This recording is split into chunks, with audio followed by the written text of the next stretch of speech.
মুর্শিদাবাদ জেলার কান্দি পৌরসভার 2 নম্বর ওয়ার্ডের অন্তর্গত অন্নপূর্ণা মন্দিরের পাশে কান্দি তহবাজারে দীর্ঘদিন ধরেই পরিত্যক্ত একটি বাড়িতে চায়ের দোকানের আড়ালে অবৈধ মদের কারবার করত এক অসাধু ব্যবসায়ী। এলাকার ব্যবসায়ী স্থানীয় বাসিন্দাদের অভিযোগের ভিত্তিতে কান্দি পৌরসভা পৌরপিতা তথা কান্দি পৌরসভার 2 নম্বর ওয়ার্ডের পৌর সদস্য জয়দেব ঘটক এই দোকানে অভিযান চালায় এবং সেখান থেকে বিপুল পরিমাণ অবৈধ মদ উদ্ধার করা হয়। কান্দি থানার পুলিশকে খবর দেওয়া হলে কান্দি থানার পুলিশ ওই মদ বিক্রেতাকে গ্রেপ্তার করে এবং বিপুল পরিমাণ অবৈধ মদ বাজেয়াপ্ত করে। কান্দি পৌরসভার পক্ষ থেকে মঙ্গলবার ওই দোকানটি পরিত্যক্ত ঘোষণা করা হয় এবং দোকানটি সিল করে দেওয়া হয়। স্থানীয় বাসিন্দারা জানান এই এলাকায় অবৈধ মদ বিক্রির জন্য তারা অতিষ্ঠ হয়ে উঠেছিলেন। পৌরসভার পক্ষ থেকে মদের দোকান সিল করায় এতদিনের স্বস্তি মিলবে।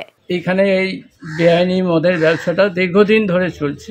বহুবার পুলিশকে জানিয়েও পুলিশ কোনো অ্যাকশন নেয়নি।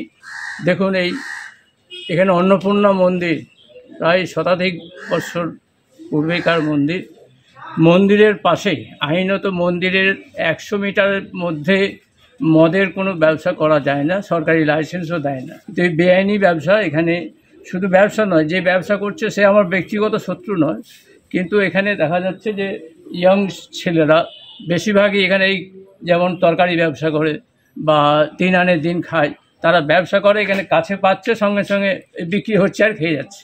কিন্তু এমন বিষাক্ত জিনিস দিনকে দিন এদের নষ্ট হয়ে যাচ্ছে এবং অল্প বয়সে অনেকেই অক্ষম হয়ে যাচ্ছে, মারা যাচ্ছে। আমারই দেখা 4-5 জন এই পাড়ারই ছেলে অকালে মারা গেছে। তা আমি বর্তমান পৌরসভাকে চেয়ারম্যান এবং বোর্ড অফ কাউন্সিলর এবং মিউনিসিপ্যালিটি স্টাফ যারা উদ্যোগ নিয়ে আজকের এই ঘটনাটা ঘটালেন তাদেরকে আমার পক্ষ থেকে আন্তরিক ধন্যবাদ এবং শুভেচ্ছা জানাই। বাজারে দীর্ঘদিন ধরে মদ বিক্রি হয়েছে। আমাদের দোকানেও অত্যাচার হয়, রাত্রেবেলায় মদ খেয়ে সব বাকি চায়, পয়সা দেয় না ঠিক মতন। আমরা শান্তি চাই, যাতে মদ বিচার বন্ধ হোক। এটা কান্দি থানা থেকে পুলিশ থেকে যে উদ্যোগ নিয়েছে খুব ভালো করেছে এবং মিউনিসিপ্যালিটি যেটা করেছে খুব ভালো করেছে। আমি ধন্যবাদ, অসংখ্য ধন্যবাদ। এটা কিসের দোকান ছিল? এটা মদের দোকান ছিল, বেআইনিভাবে মদ বিক্রি হয়েছে। কে বিক্রি করতো মদ? জানাইছে বেআইনিভাবে মদ বিক্রি হতো দিনের পর দিন।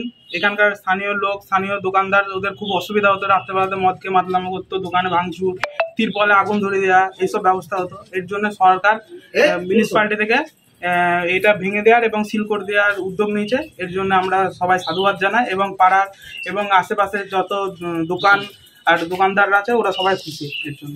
পৌরসভার ওই বাজার এলাকায় ওখানে একটা মন্দির আছে, মা অন্নপূর্ণা, সকলেই জানে। সেখানে একটা বিল্ডিং প্রায় ধ্বংসাবশেষ, কিন্তু আমাদের কাছে পাড়ার লোকেরা সেখানে জানিয়েছে, আমিও সেখানকার কাউন্সিলর, আমাকে জানিয়েছিল সেখানে ভগ্নপ্রায় অবস্থায় সেখানে কিছু অসামাজিক কাজকর্ম চলছিল বা হচ্ছিল। তা দীর্ঘদিন ধরে খবর আসে, আমরা আজকে সেটা ফিজিক্যালি সেখানে যাই এবং সেখানে ইন্সপেকশন করে দেখি যে সত্যতা, ঘটনা সত্য। সেজন্য আজকে আইনগত দিক দিয়ে যা যা আমাদের আছে পৌরসভার পক্ষ থেকে সেগুলো মোতাবেক সেটাকে কন্ডেম বিল্ডিং বলে ঘোষণা করা হয়েছে এবং ওখানে যে স্থায়ী ব্যবসা করছে তাকেও বলা হয়েছে তার কাগজপত্র নিয়ে পৌরসভার সঙ্গে যোগাযোগ করেছে।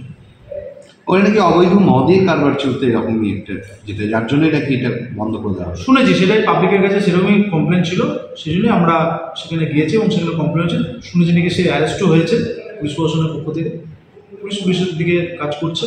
আমরা পৌরসভার পক্ষ থেকে যে আইন মোতাবেক যা যা আছে সেগুলো করা হবে, কারণ বাজারের মধ্যে ওরকম কোনো ব্যবসা, অন্তত আমার নিজের ওয়ার্ডে ওই সমস্ত ব্যবসা চলবে। মুর্শিদাবাদ থেকে জয়দুল শেখের রিপোর্ট, NBTV।